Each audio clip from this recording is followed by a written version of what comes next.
पूरे देश में आज नौजवानों के अंदर जो सब्र का बांध था वो टूट रहा है, और वो इसलिए कि लगातार उनकी सुनवाई नहीं होना एक बात है, लेकिन जिस प्रकार का हिंसक आक्रमण किया दिल्ली में, सबने देखा।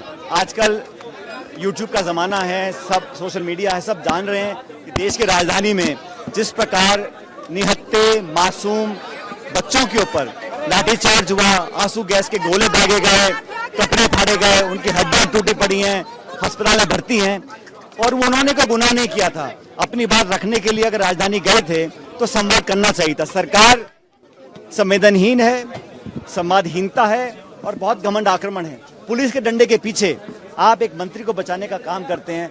ऐसा क्या है एक व्यक्ति में और एक मंत्री पद में कि सरकार पूरे देश के नौजवानों का उनकी हाय उनको लग रही है।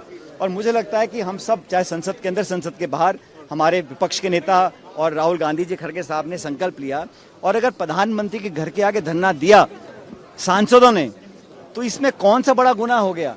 उस सड़क का नाम इसी सरकार ने बदला है, उसको लोक कल्याण मार्ग कहा गया है। तो लोक कल्याण के लिए अगर कोई मांग रख रहा है, उस मांग को मानना चाहिए।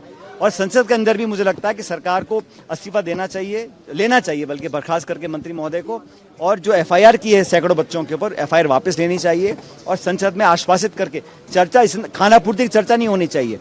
संसद में चर्चा हो, रिजल्ट ओरिएंटेड, अकाउंटेबिलिटी फिक्स हो, रिस्पॉन्सिबिलिटी फिक्स हो, और ये जो बार बार जांच का जो आश्वासन दिया जाता है, इससे कुछ निकलता नहीं है। पिछले 10 साल में 150 पेपर लीक हो गए हैं। तो पेपर लीक एक ऐसा कैंसर बन चुका है समाज में नौजवानों के लिए, जो बर्दाश्त के बाहर है। हम सब नौजवानों के साथ खड़े हुए हैं, इसमें कोई राजनीति नहीं है, आज कोई चुनाव नहीं है, लेकिन नौजवानों के भविष्य को बर्बाद होता हुआ हम नहीं देख सकते। और मेरा सुझाव भी है, जो मासूम बच्चे जिन्होंने दुख में, डिप्रेशन में अपनी आत्महत्या कर ली है, इससे बड़ा क्या दुख हो सकता है किसी समाज को, किसी व्यक्ति को, कि कोई नौजवान बच्चे अपनी जान ले ले। तो मैं तो चाहता हूं कि सरकार ने अभी हाल ही में अयोध्या के राम मंदिर में जो चंदा चोरी के पैसे पकड़े हैं, जब्त किए हैं, वो बहुत बड़ा पाप है। और उस चंदा चोरी के जो पैसे सरकार के पास पड़े हैं, क्यों ना वो उन परिवार वालों को दे दें, उनकी मदद करने के लिए, उन गरीब परिवार वालों को जिन्होंने अपने बच्चे खोए हैं। सरकार को वो सब काम करने चाहिए अपना प्रायश्चित करने के लिए, पाप धोने के लिए, लेकिन सबसे पहले सुने तो सही। और आज देश भर में न सिर्फ हमारी पार्टी, लेकिन हर दल, हर संगठन, हर वो व्यक्ति जो सरकार से सहमत नहीं है, अपनी बात रख रहा है, और नौजवानों के हितों के लिए हम संघर्ष करते रहेंगे। आपके राज्य की खबरें, आपके शहर की खबरें सबसे पहले जानने के लिए देखते रहें अमर उजाला।